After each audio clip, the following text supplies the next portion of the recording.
அவங்க குழந்தை பிறந்ததுக்கப்புறம் அவங்களுக்கு மாறும். அந்த ஹார்மோன்ஸ்லாம் மாறும்போது அந்த குழந்தையோட ஸ்ட்ரெஸ்ஸு, அவங்களுக்கு அந்த குழந்தையோட அழுகை சத்தம், நீங்கள் கண்டினியூஸாக குழந்தையோட அழுகை சத்தம் ஒரு 2-3 மணி நேரம் கேட்டு பாருங்களேன். அப்படி இந்த 2 இடமும் அப்படியே துடிக்கும். வலி, தலைவலி. கல்யாணம் பண்ணும்போது இருந்த ஆள் வேற, காதலிக்கும் போது இருந்த ஆள் வேற, குழந்தை பிறந்தப்ப இருந்த ஆள் வேற, பிள்ளைங்க வளரும் போது இருந்த ஆள் வேற, பிள்ளைங்க வெளியே போனதுக்கப்புறம் நீங்கள் இருக்கிற சூழ்நிலை வேற. இந்த காஃபி போடுறதுல நிறைய விஷயம் இருக்குது. That shows you are caring. எந்திரிச்சிட்டிங்க, அவங்களுக்கு முடியல, லேடி வந்து படுத்திருக்காங்க, உமன் வந்து படுத்திருக்காங்கன்னு வச்சுக்கோங்களேன்.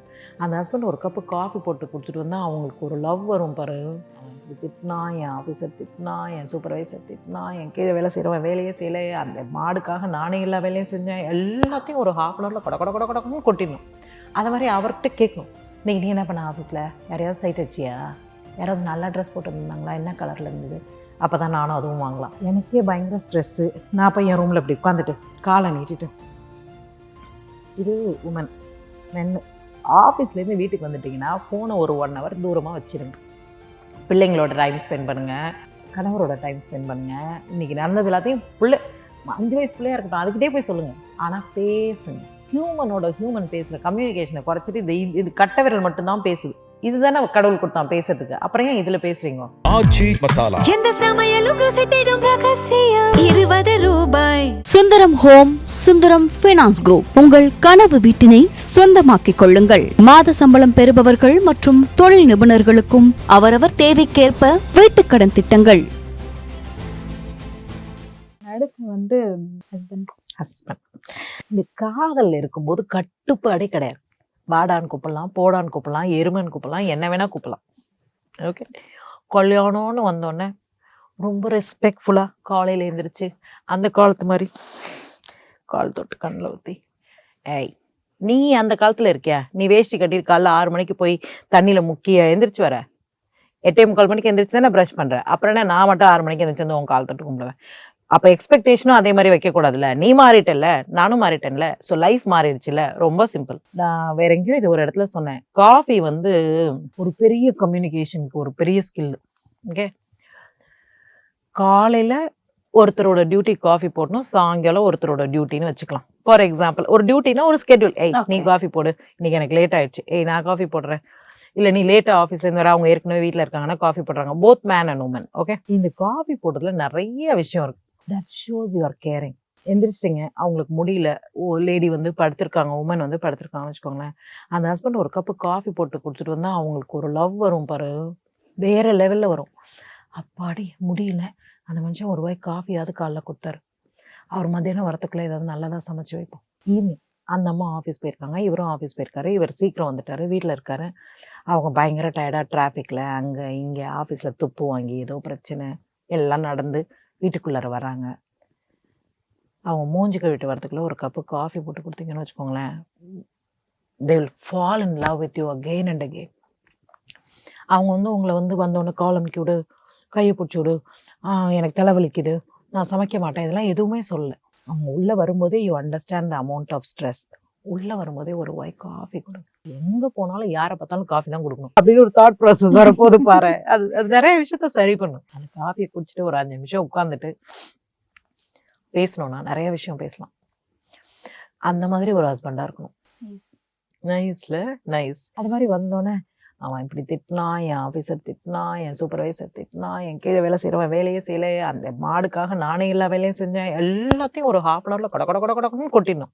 அதை மாதிரி அவர்கிட்ட கேட்கணும், இன்னைக்கு நீ என்ன பண்ண ஆஃபீஸில், யாரையாவது சைட் அடிச்சியா, யாராவது நல்லா ட்ரெஸ் போட்டு இருந்தாங்களா, என்ன கலரில் இருந்தது, அப்போ தான் நானும் அதுவும் வாங்கலாம். கம்யூனிகேஷன், பேசுங்கள். ஒருவருடன் ஒருவர் மனம் விட்டு பேசுங்கள். வாழ்க்கை நிரந்தரமாக சந்தோஷமாக இருக்கும். இவங்க என்ன பண்ணுறாங்கன்னா, எனக்கே பயங்கர ஸ்ட்ரெஸ்ஸு, நான் போய் என் ரூமில் இப்படி உட்காந்துட்டு காலை நீட்டிட்டு, இது உமன் மென்னு.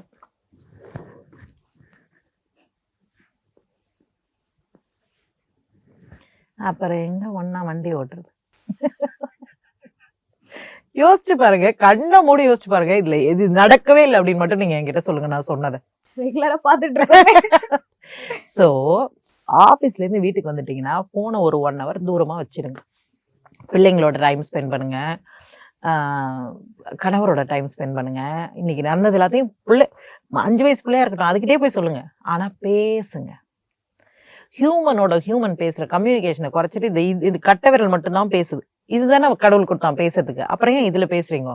இதானே பேசுறீங்க இப்ப எல்லாரும். இதை உள்ள வச்சுட்டு மறுபடியும் இதை யூஸ் பண்ண ஆரம்பிக்கணும் இல்ல, சரியாயிடும்.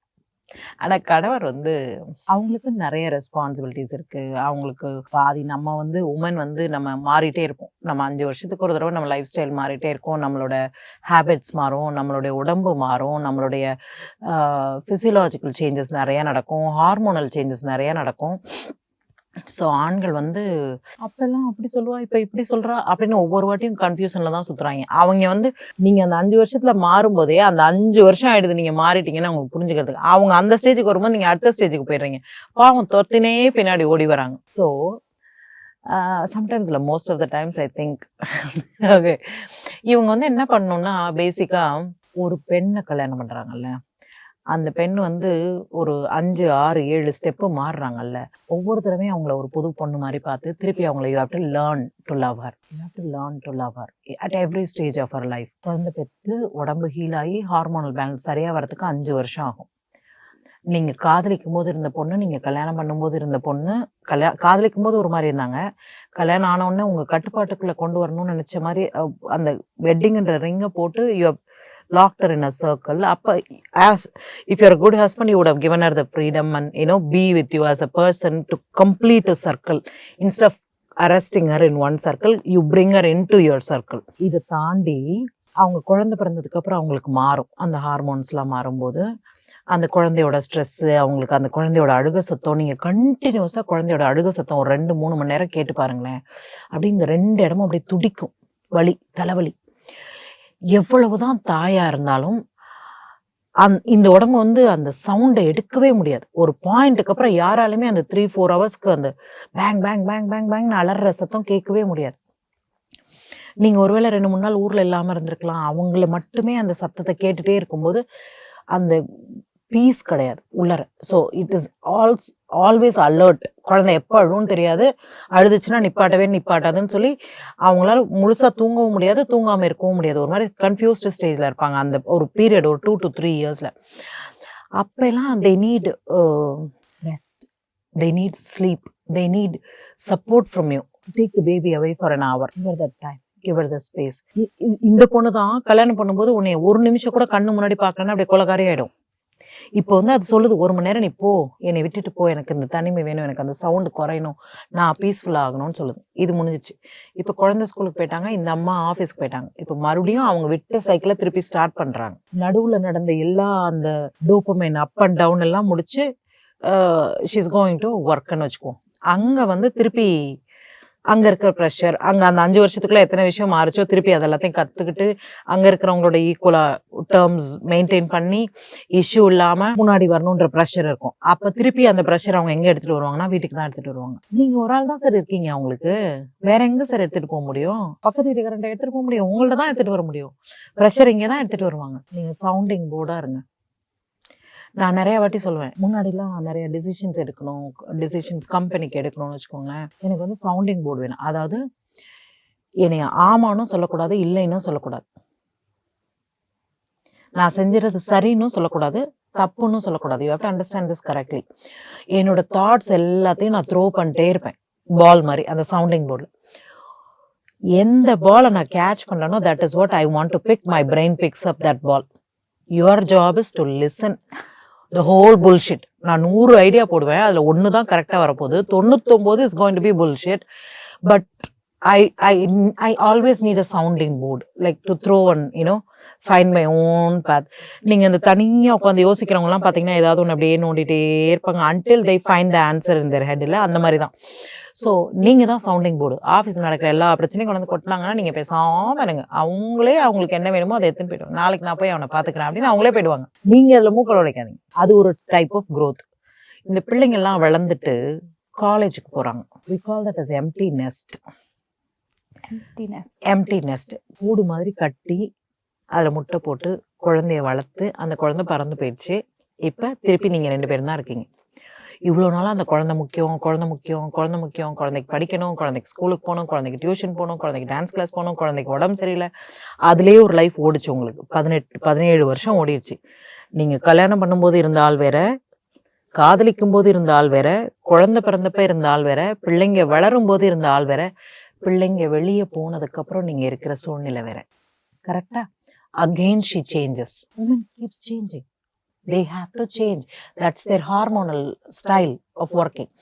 Again she changes. Either she falls into depression or she finds a way to spend the time. ஏதாவது ஒரு ஹாபி மாதிரி, ஏதாவது ஒரு விஷயம் கற்றுக்கிறதுக்கு, ஏதாவது ஷாப்பிங் போகிறது, ஏதோ பண்ணுறாங்க. But they have to do something to come out of the nest. But you are the only person with her on that nest.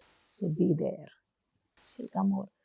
2 பேரும் சேர்ந்து ஏதாவது படம் பார்க்கலாமா, 2 பேரும் வெளியே போய் சாப்பிட்லாமா, 2 பேரும் தான். மறுபடியும் அந்த 2 பேருக்கும் வந்துடுவீங்க. அதுக்கப்புறம் குழந்தையெல்லாம் கல்யாணம் ஆயிடுது. இது last stage of the wedding. கல்யாணம் ஆகி போயிடுறாங்கன்னு வச்சுக்கோயேன். அவங்க அந்த கல்யாணம் பண்ணுற ஸ்ட்ரெஸ்ஸு அது இதெல்லாம் முடித்து அந்த அந்த 2 உலகம் மீட் பண்ணுற வரைக்கும் இருக்கிற பிரச்சனையெல்லாம் இவங்க சமாளித்து, நான் என்ன சொல்கிறேன், நீங்கள் ஒன்றும் சமாளிக்க வேணாம், கொஞ்ச நாளைக்கு சும்மா இருங்கம்மா. நான் என்ன கேட்டிங்கன்னா, இந்த அம்மா அப்பா உள்ள மூக்க நுழைக்காதீங்க. அவங்க 2 பேரும் அடித்து பிடிச்சி கட்டி புரண்டு அவங்களே வெளில வருவாங்க. வெளில நின்று வேடிக்கை பாருங்க. நான் என் பொண்ணை அப்படி வளர்த்தேன், நான் என் பையனை அப்படி வளர்த்தேன். நீ எப்படி வளர்த்தாலும் கொடுத்துட்டல, இன்னொருத்தருக்கு வாழ்க்கை துணையாயிரு, உன் வாழ்க்கையை ஆரம்பின்னு கொடுத்துட்டல, அப்புறம் என்ன நான் வளர்த்தேன். அதான் பாஸ்ட் டென்ஸில் வளர்த்ததானே, வளர்த்துக்கிட்டா இருக்கா, இல்லை வளர்த்துட்டேன்.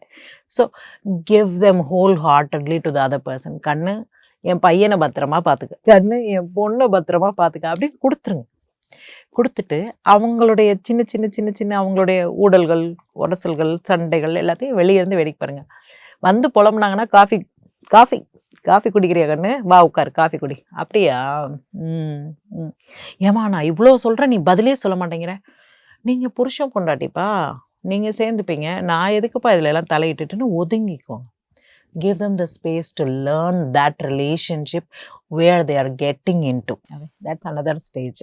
கல்யாணத்துக்கு அப்புறம் இருக்கிற உமன். அப்புறம் பேரு பேத்திலாம் வந்துருவாங்க, அது வேற இன்னும் ஸ்டோரி போயிட்டே இருக்கும். ஸோ இது வரைக்கும் I think is fine for the wedding. Okay, this actually so nice. எனக்கு வந்து ஒரு விஷயம் பத்தி உங்ககிட்ட கேட்கணும். ஸோ நீங்க நிறைய விஷயம் பேசிட்டீங்க, பட் இதை பத்தி நீங்க என்ன நினைக்கிறீங்க அப்படின்னு எனக்கு தெரிஞ்சுக்கணும். அது என்னன்னா, மறுமணம் 100% பண்ணலாம், தப்பே கிடையாது.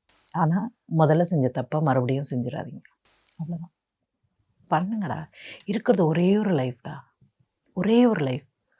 போனால் போயிட்டு போகிறாங்க. முன்னாடி இருந்தவங்க தப்பாக இருந்தாங்க, கோவமாக இருந்தாங்க, குடித்தாங்க, அடித்தாங்க, இந்த பொண்ணு சண்டை போடுற பொண்ணாக இருந்தாங்க, ஏதோ ஒன்று நடந்துருச்சு.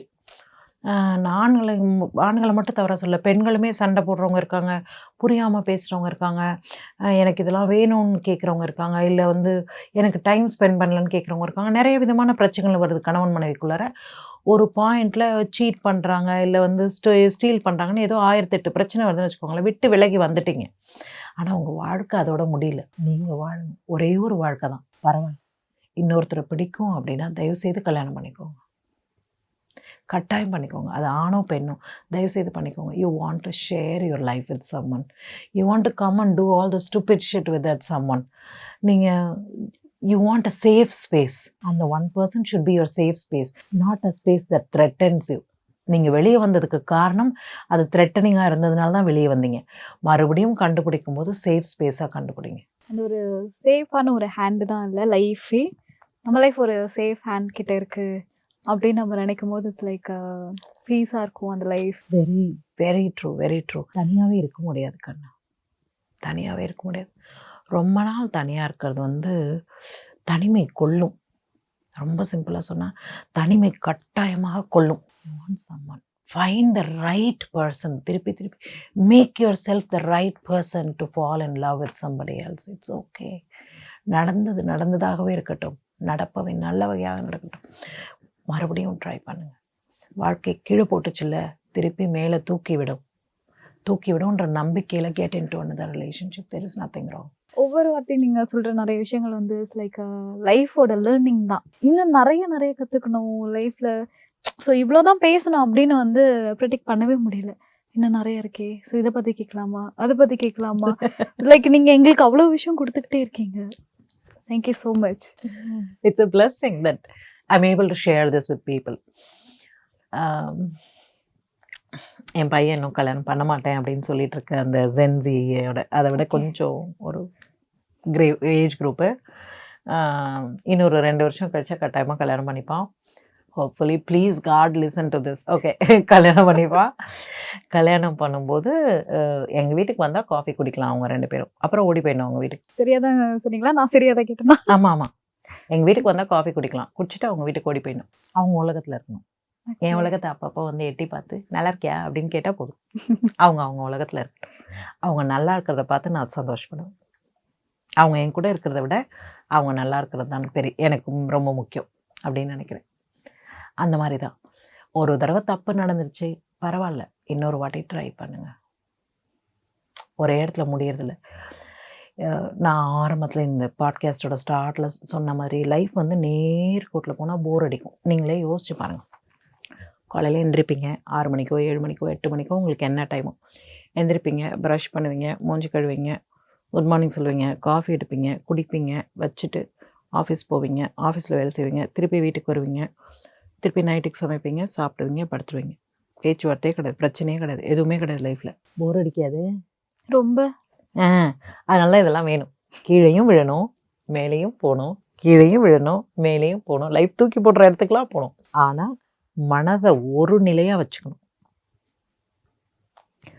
என்ன கஷ்டம் வந்தாலும் நானாகவே இருப்பேன். அதில் வந்து மாற்றமே இருக்கக்கூடாது. டைவர்ஸ் ஆயிடுச்சா பரவாயில்ல, நான் மறுபடியும் என்னை எப்படி சரி பண்ணிக்கணும், நான் எங்கெல்லாம் தப்பு பண்ணேன், என்னோட எதிர்பார்ப்புகள் என்ன அப்படின்றத நான் புரிஞ்சுக்கிட்டேன்னா எதிர்பார்ப்புகளை குறைச்சிக்க முடியுமான்னு பாருங்கள். சில சமயம் ரொம்ப எதிர்பார்க்கும் போது தான் ஏமாற்றம் அதிகமாக வரும். எதிர்பார்ப்பே இல்லாமல் இருந்தோம்னா ஏமாற்றமே கிடையாது. நடக்கிறது நடக்கும் அப்படின்னு இருந்துட்டோன்னா ஏமாற்றமே கிடையாது. வலிக்கும். ஏதோ ஒரு விஷயம் அவங்க பண்ணும்போது உள்ளே வந்து மிக கடுமையாக உள்ளே வந்து ஊசி மாதிரி குத்தி வலிக்கும். அந்த வலிக்கிற அந்த ஒரு நொடி தான் நீங்கள் அவங்களுக்கு கொடுக்கணும். அதுக்கப்புறம் நீங்கள் அதை வச்சுக்கவே கூடாது. அந்த ஊசியை பிடுங்கி போட்டுட்டு போட அப்படின்ட்டு நீங்கள் அடுத்த வேலையை பார்க்க வேண்டியது.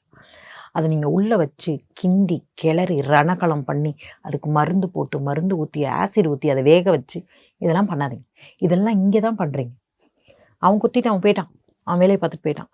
நீங்கள் ஏன் அதை போட்டு நோண்டினேக்கிறீங்க? கரெக்டு தானே? விட்டுருங்க.